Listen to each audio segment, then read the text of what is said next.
أعوذ بالله من الشيطان الرجيم. بسم الله الرحمن الرحيم.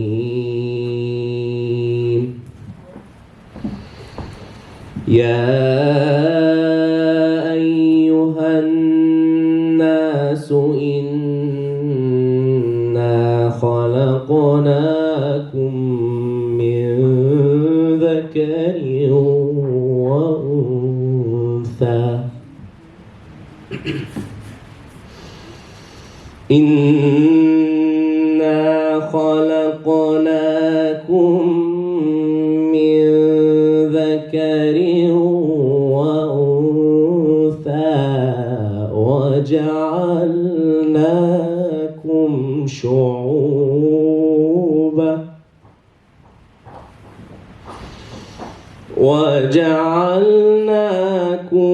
شعوبا وقبائل لتعارفوا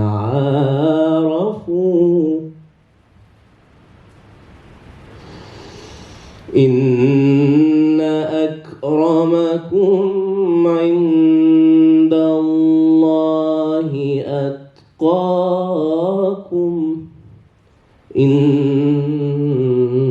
الله عليم خبير.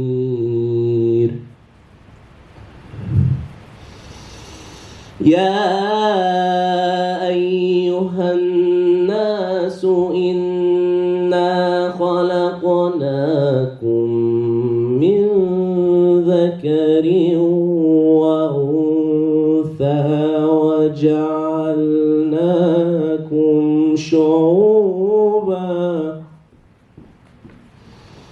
وجعلناكم شعوبا وقبائل لتعارفوا إن أكرمكم عند الله أتقاكم إن الله عليم خبير.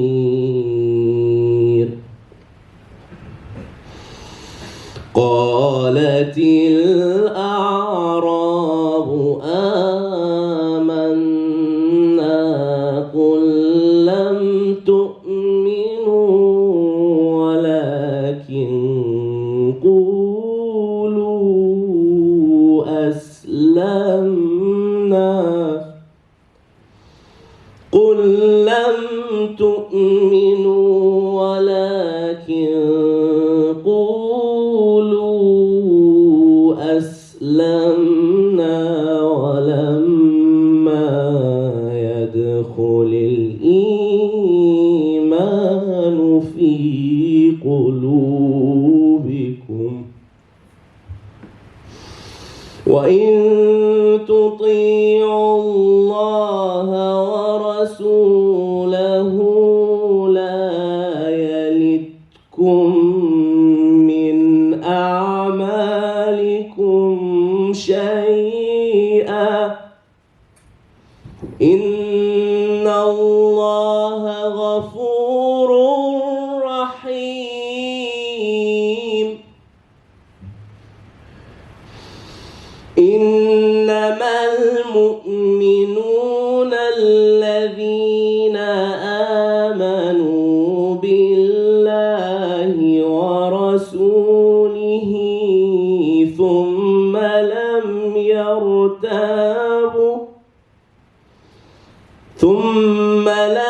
يرتابوا وجاهدوا بأموالهم وأنفسهم في سبيل الله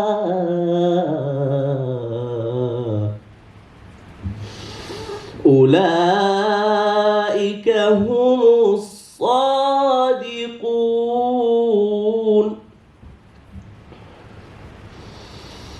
قل أتعلمون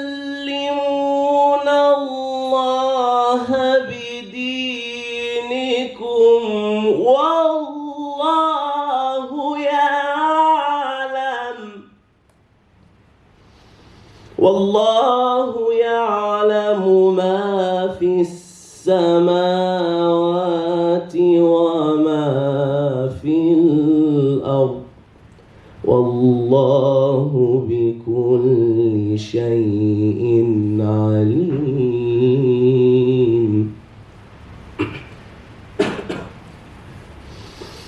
يمنون عليك أن أسلموا قل لا تمنوا علي إسلامكم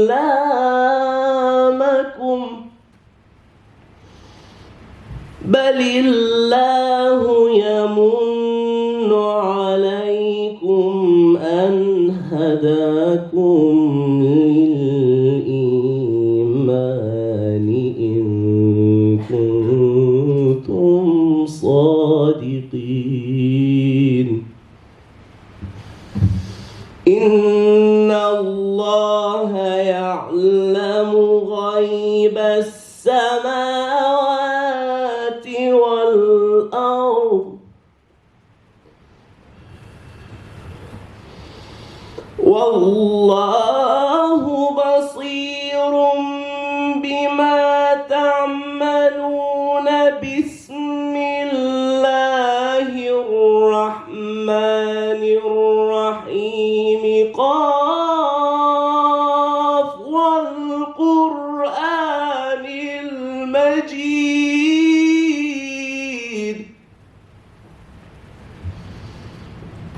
إن الله يعلم غيب السماوات والأرض والله بصير بما تعملون. بسم الله الرحمن الرحيم قاف والقرآن المجيد.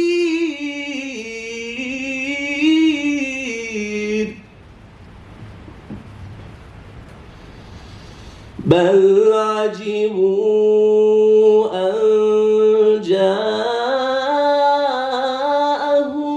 منذر منهم فقال الكافرون هذا شيء عجيب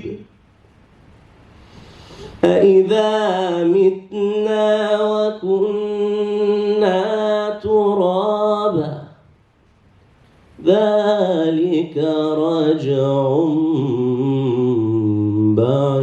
بعيد. قد علمنا ما تنقص الأرض منهم وعندنا كتاب حفيظ. بل كذبوا بالحق لما جاءهم فهم في أمر مريج.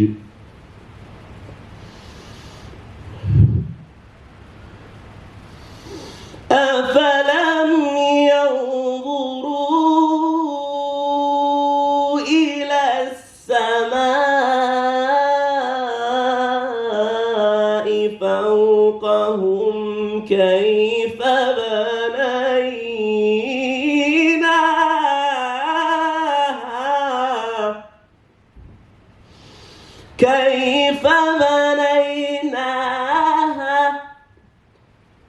كيف بنيناها وزيناها وما لها من فروج. والأرض مددناها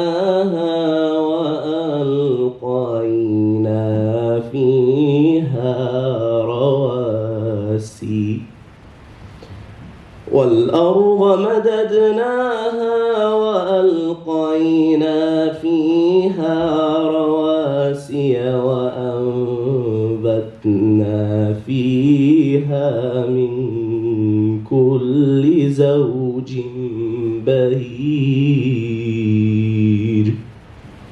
صدق الله العلي العظيم.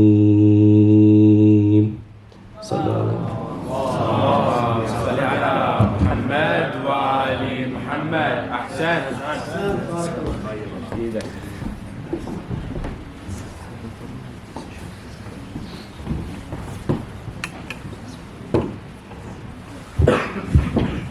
Thank you so much, Brother Rida. It was a beautiful recitation. Please recite another salawat ala Muhammad for his well-being.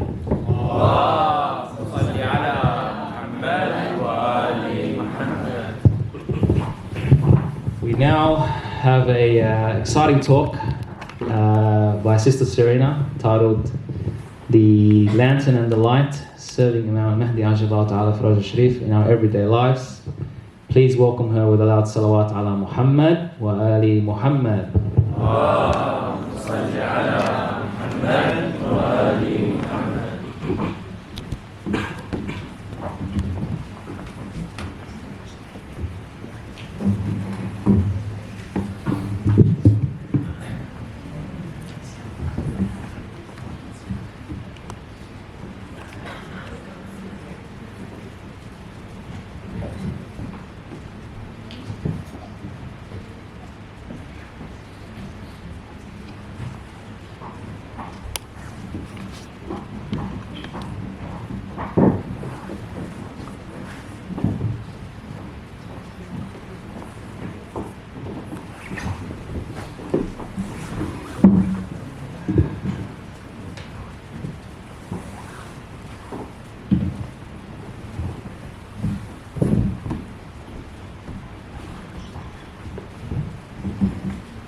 أعوذ بالله من الشيطان الرجيم. بسم الله الرحمن الرحيم.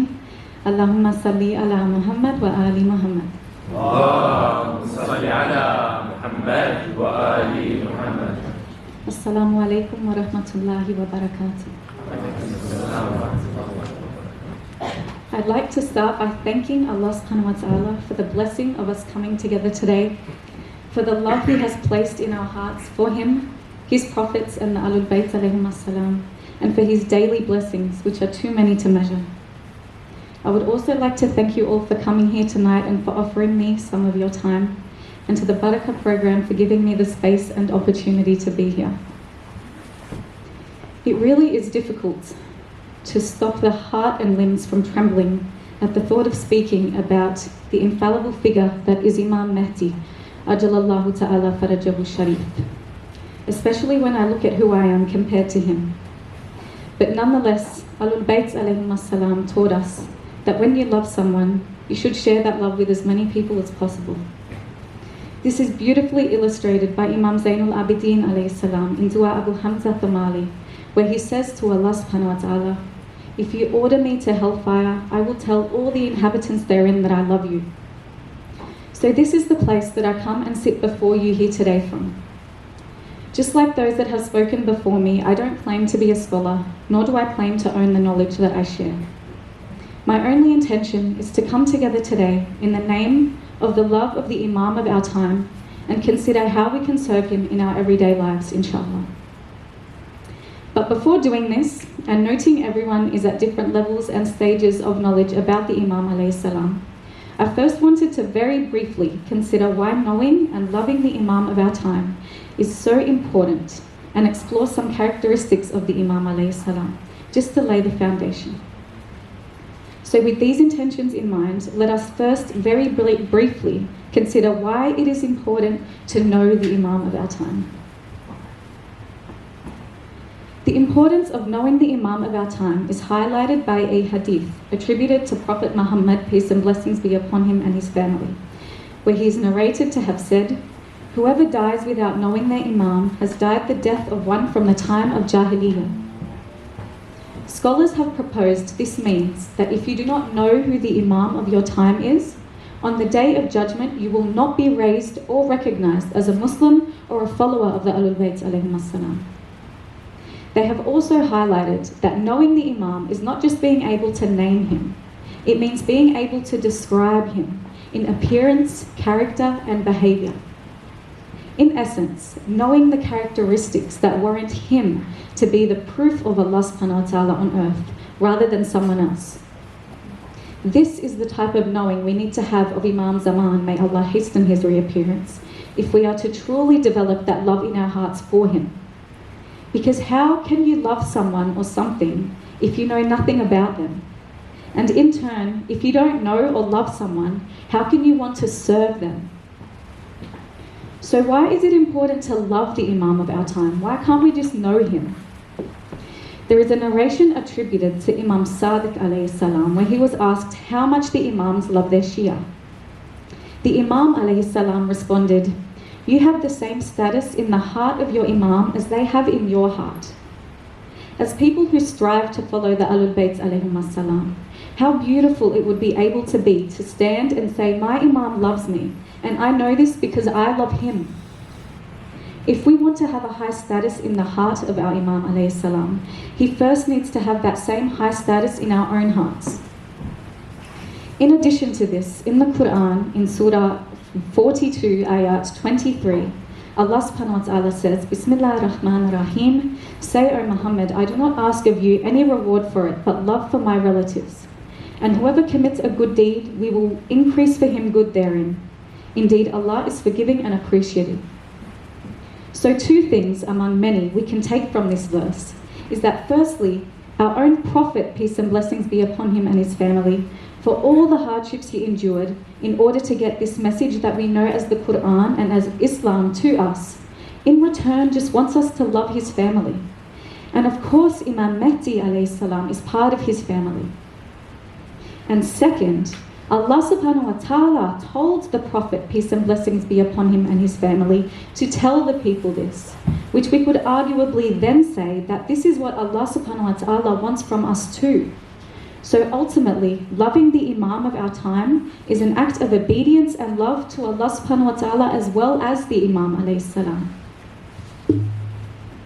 Having very briefly considered the importance of knowing and loving Imam Mahdi ajalallahu ta'ala farajahu sharif, and therefore why we should serve him, we will now briefly consider who it is we are serving by exploring some elements of the Imam's life and some of his characteristics. Again, these are just very brief summaries, as they are not the main elements of the talk that I wanted to focus on. And I encourage us all, including myself, to do further research in these areas. So I thought we might do this part in a bit of a pop quiz format. So I will ask a question, inshallah, to do with the Imam alayhi salam. And if you know the answer, please raise your hand. So first question, when is the birthday of the Imam alayhi salam, according to the Hijri calendar?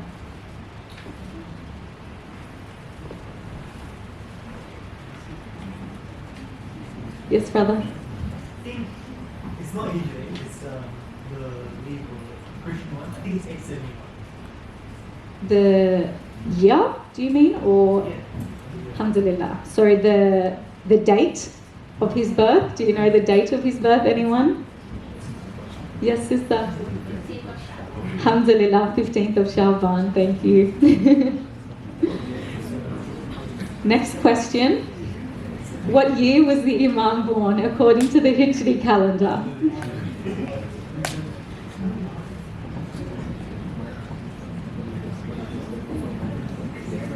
Does anyone know?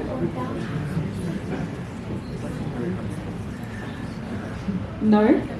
So the year was 255 AH. Where was the Imam alayhi salam born? Yes, brother. Alhamdulillah. Samarra. And last question, inshallah. At what age did the Imam alayhi salam become the Imam of the time?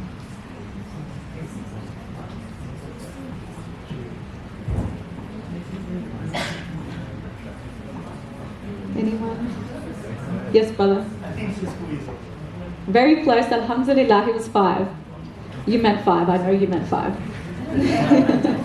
Salawat.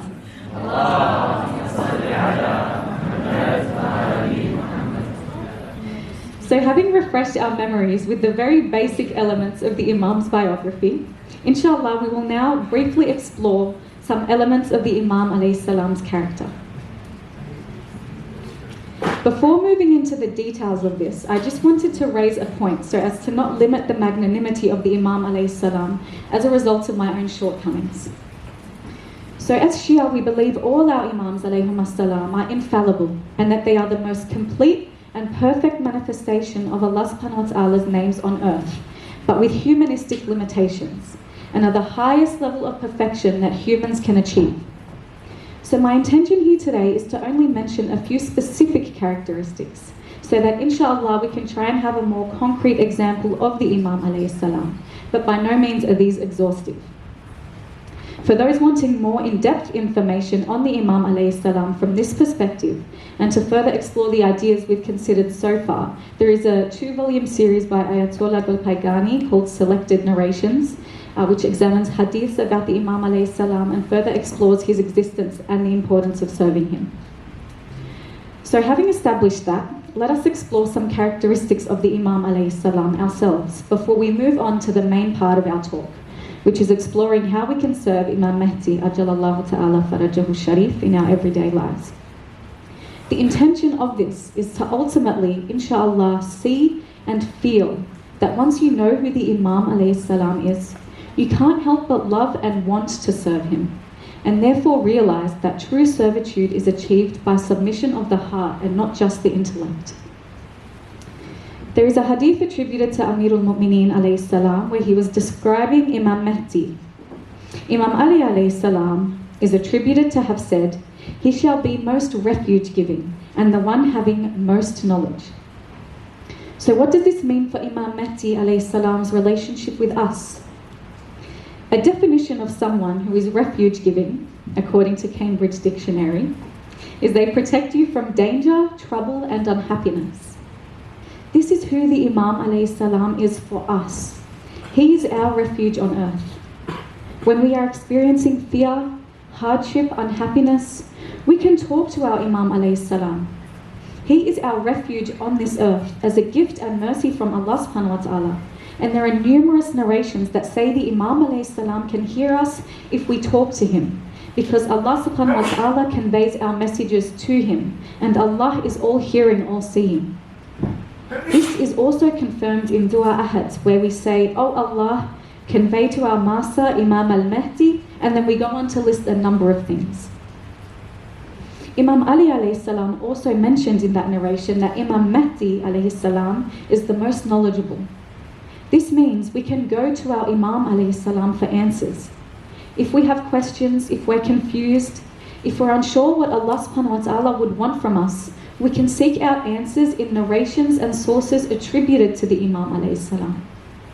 And as the hadith attributed to Rasulullah, peace and blessings be upon him and his family, says, the believers benefit from the Imam while he is in occultation, the same way they still benefit from the sun on a cloudy day. Using his knowledge to guide us in our everyday lives is one way we can gain this benefit. And not only can we go to the narrations attributed to our 12th Imam, but we can also explore the narrations of all our other Imams alayhim as-salam, because they are all coming with the same message. So what the previous Imams have said on different topics, we can assume Imam Mahdi alayhi salam would say the same to us. In another hadith attributed to Imam Hussein alayhi salam, the Imam was asked how Imam Mahdi would be recognized. Imam Hussein alayhi salam responded by the fact that people would be needful of him while he would not be needful of them. So what does this tell us about Imam Mahdi alayhi salam? He is kind, caring, selfless, and does things purely for the sake of Allah subhanahu wa ta'ala without expecting or needing anything in return. And we can conclude this from the fact that he has not forsaken us, as highlighted in a narration attributed to him where he says, "I never forget you, my Shia, and I never stop praying for you." And finally, to conclude our brief exploration of some of the Imam's characteristics, A small personal reflection on the Imam's character from my own experience. So when I was first learning about the Imam alayhi salam, I came across commentaries on what will happen when the Imam reappears. Something that I found deeply touching as a revert who was raised Catholic was that Prophet Jesus alayhi salam will return and not only want to support the Imam, but will pray behind him. For me, learning about this was a healing union between my life before I was Muslim and my life now. And I believe it is this healing, peace, love, unity and acceptance that will be some of the most powerful characteristics of the Imam alayhi salam when he does reappear. And this is further confirmed in Dua Iftitah, where we say, "Oh Allah, heal our hearts through him." Imam Mahdi alayhi salam is the healer of the hearts if you open yours to him. There is a hadith Qudsi narrated to say, "Be ready for your Imam by keeping a horse and a sword." In our time, this can arguably be understood from a metaphorical perspective, where your sword represents your jihad al-nafs and your jihad to practice the faith, and the horse represents the Imam alayhi salam, whereby as long as we practice our faith and hold on to him, we will race forward towards Allah subhanahu wa ta'ala and have all that we need to do so. And this serves as a reminder that our intention of serving the Imam alayhi salam is to get closer to Allah subhanahu wa ta'ala. And as Allah subhanahu wa ta'ala says in Surah Nisa, verse 59, Bismillah ar-Rahman ar-Rahim, "O you who believe, obey me and obey the messenger, and those invested with authority among you." Tafsirs from our scholars have noted that those invested with authority among us are our Imams alayhim as-salam. So ultimately, in following and serving our Imam alayhi salam, we are obeying Allah subhanahu wa ta'ala and gaining closeness to him by doing so, inshallah. So noting this, inshallah, we will now reflect on 3 things that we can do in our everyday lives to serve Imam Mahdi ajalallahu ta'ala farajahu sharif. The focus here is not on big grand acts, but on things that we can incorporate into our day-to-day and everyday lives so that inshallah these are sustainable. Salawat. اللهم صل على محمد وآل محمد.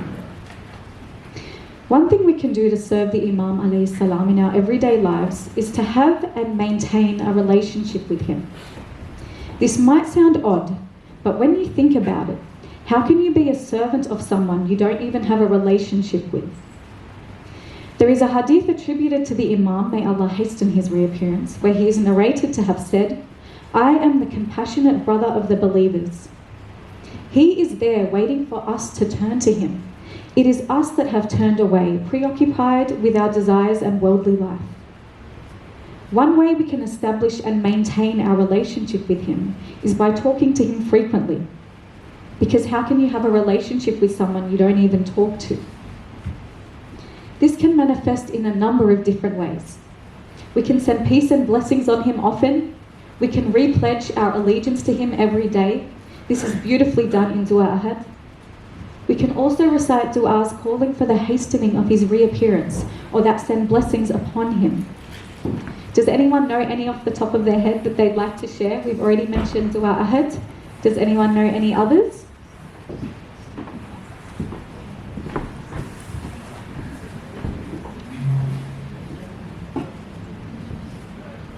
We have Ziyara al-Yasin. We have another that is recommended every Friday.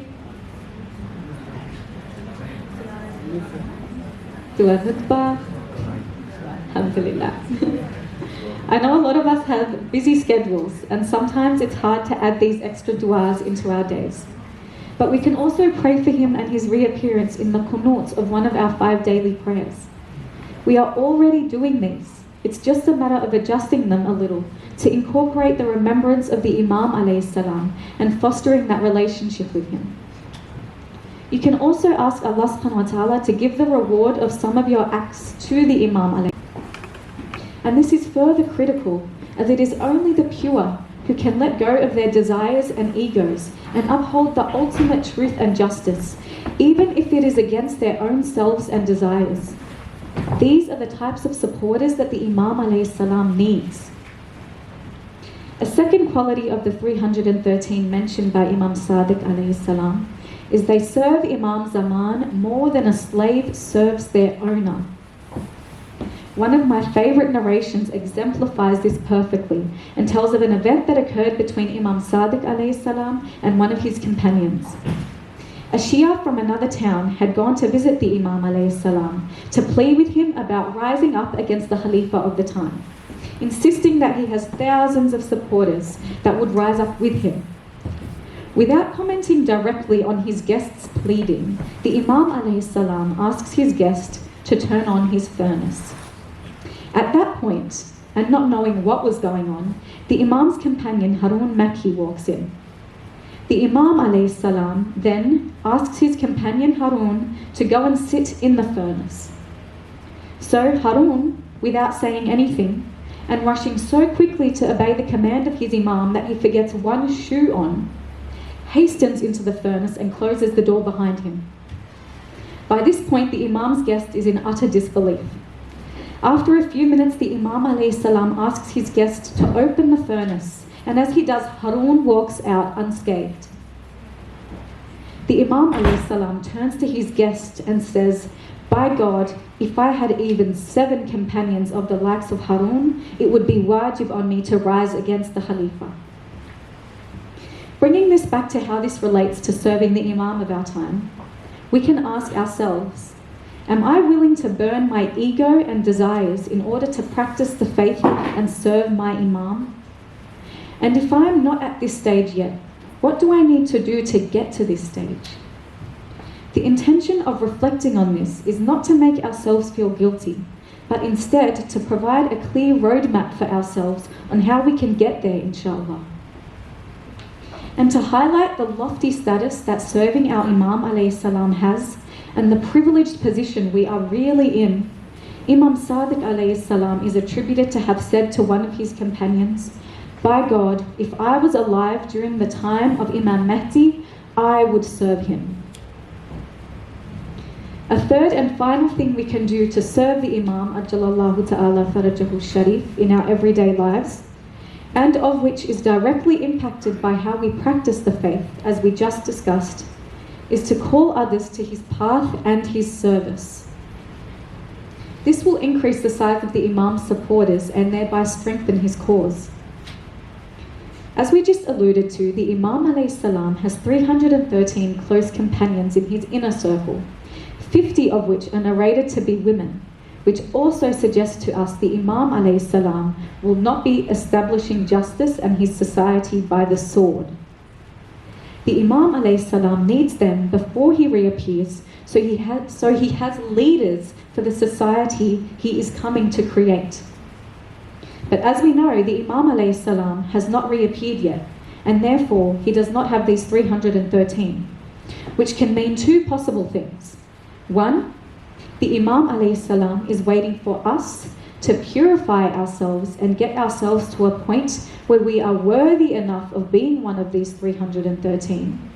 And or 2, some of these 313 are reverts who have not yet come to Islam, which means we have the opportunity to play a role in guiding them to Islam and serving the Imam alayhi salam. So it is our responsibility to call others to his path through our own akhlaq and being positive representatives of the faith by practicing it fully, as we just discussed. Imam Sadiq alayhi salam is narrated to have said, "Be our ornaments, so people look at the Shia and bless the Ahlul Bayt." Whether we like it or not, people look at us as visible representatives of the faith, and they make assumptions of the faith based on that. Now we can either complain and declare this is too heavy of a burden and act as victims, or we can see it as a great privilege and opportunity to represent the Ahlul Bayt alayhum salam in such a visible way that allows us to call people to serving Imam Zaman alayhi salam. It can either weigh you down or be that thing that raises you in the status and in the eyes of Allah subhanahu wa ta'ala and Imam Mahdi alayhi salam. But you choose. A way we can assess whether we are calling to the path and service of our Imam alayhi salam is by sitting and reflecting on our akhlaq, the way we treat others. If someone wrote down a characteristics, the personality we have, the way we treated others, would the Imam alayhi salam be proud to call us one of his Shia? Would he even recognize us as one of his Shia? Or would he have to actively look at us, maybe see us praying, to be able to even know we are one of his followers? But why is having good akhlaq so critical to calling others to the faith? Psychological research suggests the most powerful way you can impact someone is by affecting the way you make them feel. If you, through your character, manners, treatment of others, are able to touch them deeply or have a positive impact on them, this is the most powerful tool you can use to call to the service of Imam Zaman alayhi salam. The power and importance of good character is illustrated in a hadith narrating an event that occurred between Imam Hassan alayhi salam and a visitor from Syria. As soon as the man saw the Imam alayhi salam, he began cursing and berating him and his father Imam Ali alayhi salam. We are told these insults lasted quite an extended period of time, and when the man finally finished, the Imam alayhi salam turned to him and said, "You must be new to this city and are likely tired from your travels. If you need food, I will get you food. If you need clothes, I will get you clothes.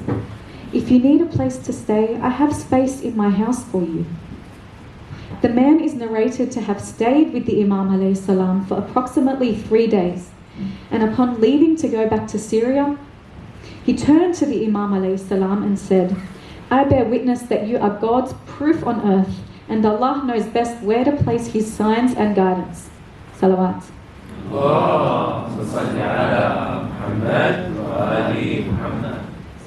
The Imam's character was enough to turn this man from a staunch hater of the Ahlul Bayt alayhim as-salam to a lover and follower of the Ahlul Bayt alayhim as-salam. Of course, we are not infallible like our Imams, but that doesn't mean we can't have a significant impact on people's lives through our character and call to the service of Imam Mahdi alayhi salam in doing so. A quick personal story demonstrating this. I was working at my previous job in retail and a customer walked in. So I stopped what I was doing, turned to her and greeted her, asked her how she was. As I looked up at her and said this, I noted she had a bit of a sad look on her face. So I asked her if she was okay and if there was anything I could do for her. We stood in the walkway talking for a while, and I listened as she began sharing she had a difficult week. She was struggling and she began to cry. When she finished, she took a big breath, sighed, and thanked me for listening to her. And I just smiled back and gave her a hug, and we began parting ways. As she began walking away, I noticed she soon paused. She then turned back towards me, looked at me, and said, "I'm sorry for what they say about you in the media. It's not true." This experience, among many others I've had, taught me that by simply practicing what the faith has asked of you in its entirety, including having good character, you give people the space to find and feel God. And importantly, non-Muslims don't learn about Islam by reading the Quran or Hadiths. They learn it by looking at you. We can show them what Islam is. And as Imam Rida alayhi salam is narrated to have said, if the people knew us, they would follow us. We have the opportunity to show others who the Ahlul Bayt alayhim as-salam are through our actions and the way we treat others. And in doing so, we can call them to the service of Imam Mahdi ajalallahu ta'ala farajahu sharif. Another reason having good akhlaq is so critical and so impactful in calling others to the service of our Imam alayhi salam is because demonstrating good character means manifesting the names of Allah subhanahu wa ta'ala. And as Surah Al-A'raf verse 180 says, Bismillah ar-Rahman ar-Rahim, Allah has the most beautiful names. The fitrah is designed in a way where it is naturally drawn to those that manifest the names of Allah subhanahu wa ta'ala. And the more names we manifest, the stronger the impact it has. And in Dua Gari, we are shown some insight again into the true power behind this as we turn to Allah subhanahu wa ta'ala and say, O turner of the hearts. One interpretation of this is that in manifesting the names of Allah subhanahu wa ta'ala and therefore allowing Allah subhanahu wa ta'ala to shine through you, you first change your own heart by purifying it. And then you change the hearts of others by inspiring and calling them to Allah subhanahu wa ta'ala, of which also includes serving and following Imam Mahdi alayhi salam. And this critical role of calling others to the path of Imam Mahdi alayhi salam is highlighted by another narration attributed to Imam Baqir alayhi salam, where he says, when Imam Mahdi alayhi salam reappears and establishes his government, there will be no atheists on earth. Now, as we know, there is no compulsion in religion. This means who we are will and can call people to the service of the Imam alayhi salam and to the religion. Every interaction we have with someone is the opportunity to invite and call to the path of Imam Zaman alayhi salam. And Imam Zainul Abidin alayhi salam reminds us in his treatise of rights that even if others don't give you your rights, still give them theirs. This is in stark contrast to what we often hear and see in society today, which I think is why having good character is so impactful on others. We often hear, treat others how they treat you, or my attitude depends on you. But this is not what Allah subhanahu wa ta'ala wants from us, or what the Ahlul Bayt alayhim salam taught us.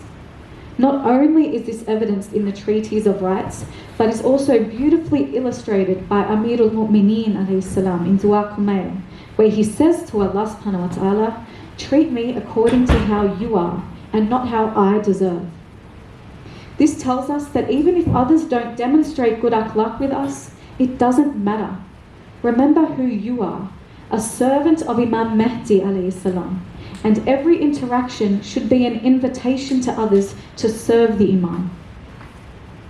Imam Ali alayhi salam is also further attributed to have said that the highest level of akhlaq you can demonstrate towards someone is to sacrifice for them. This sacrifice encompasses not just serving and helping someone, but sacrificing your ego in order to be good to them, even if you don't want to be. And scholars have commented that acting in ways contrary to how you want to, but you know is right and you know is good character, is a key process to purifying your heart. And to truly reiterate the transformative power of having good akhlaq and thereby manifesting love to those who are not demonstrating the same good character to you, Imam Ali alayhi salam reminds us through the beautiful narration saying, I love you for your own sake. If we sincerely share and demonstrate love through good character with others, especially in situations we are not being afforded that same respect, you are truly inviting to the cause of Imam Mahdi by transforming their hearts. And Imam Sadiq alayhi salam reminds and asks us in a narration attributed to him, is religion anything but love? In truly and purely loving and being love, we transform ourselves into the servants Imam Mahdi alayhi salam needs. I will end on a beautiful hadith attributed to Prophet Muhammad, peace and blessings be upon him and his family, where he is in dua saying, "O Allah, allow me to meet my brothers and sisters." His companions said, "Ya Rasulullah, aren't we your brothers and sisters?" He replied, "You are my companions. My brothers and sisters are those who believe in me without having seen me." Rasulullah is eager to meet us. Following and serving Imam Mahdi alayhi salam is part of believing in our Holy Prophet, because the Imam alayhi salam is a continuation of the message he came with. And this is why I decided to call our talk today The Lantern and the Light. Our task is to act as lanterns that hold, protect and share the light of Imam Mahdi alayhi salam wherever we go. We need to be that light that the Imam alayhi salam will be when he reappears whilst he is in occultation. And the fact that you have chosen to be here on a Friday night, making the effort to come in the freezing cold of night, shows me that you already are holding on to and have that light of the Imam alayhi salam with you. We just need to cleanse our lantern to allow the brightness of that light to shine in all of its purity and more actively share this light with others. I pray Allah subhanahu wa ta'ala grants us the strength, mercy and purity of heart to serve Imam Zaman alayhi salam by having a relationship with him, practicing the faith in its entirety and calling others to his service. And I also pray Allah subhanahu wa ta'ala hastens the reappearance of our Imam and makes us all one of his 313 salawat. اللهم صل على محمد وآل محمد. أحسن.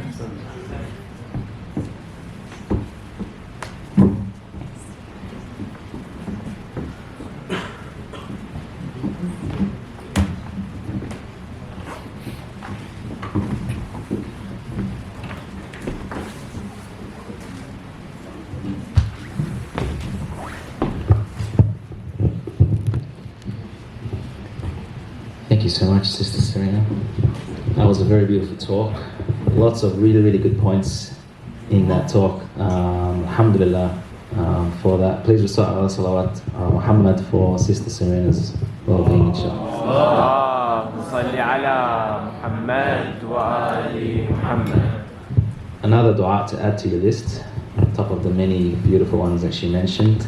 I think it's just called dua Ma'rifat al-Imam, the recognition of the Imam. If you just Google dua Ma'rifa in English, it should come up. It's a very beautiful dua because one of the key things in us appreciating the Imam more is to have proper recognition of the Imam. And a lot of these ziyarat and these supplications that we mention teach us about them. They help us understand their position better. So don't just read it and reflect on it. It's recommended to be read, I think, on Fridays after prayers, after Asr prayers. So yeah, another one to add to your list, inshallah. Sallallahu ala Muhammad wa ala Muhammad.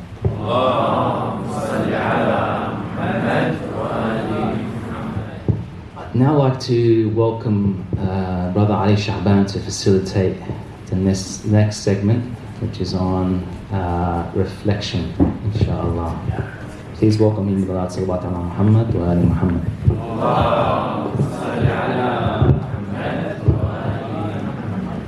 Alhamdulillah, shukr. I just want to say, my job has been made very easy. I think even the title of the talk, The Lantern and the Light, says that the light allows for reflection. But inshallah, we've been told to act, but before we act, let's actually stop, take a bit of a break and reflect and actually think about where we're lacking, where we're excelling, and inshallah learn from each other's experiences. But inshallah, what we're going to do is we're going to split into bi-rowly groups. So 2 rows, 2 rows, 2 rows, 2 rows. And we're going to discuss together and see what our personal relationships with Imam Mahdi Ajalullah Farajah Sharif are, and where exactly we can apply or learn to apply some things practically. Because we know that it is good akhlaq, as we've now learned, that allows us to get closer to Imam Mahdi Ajalullah Farajah Sharif. In addition, before everyone starts, let's actually think about how our relationship with Allah subhanahu wa ta'ala can benefit from gaining an understanding of the relationship with Imam Mahdi Ajalullah Farajah Sharif. For they're not mutually exclusive, but rather they're connected in more ways than one. So inshallah, after we finish discussing, is it going to be 10 minutes, 5 minutes? Sure, 10 minutes. We'll get 10 minutes.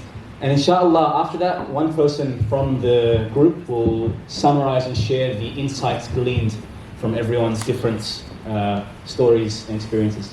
Sallu ala Muhammad wa ali Muhammad.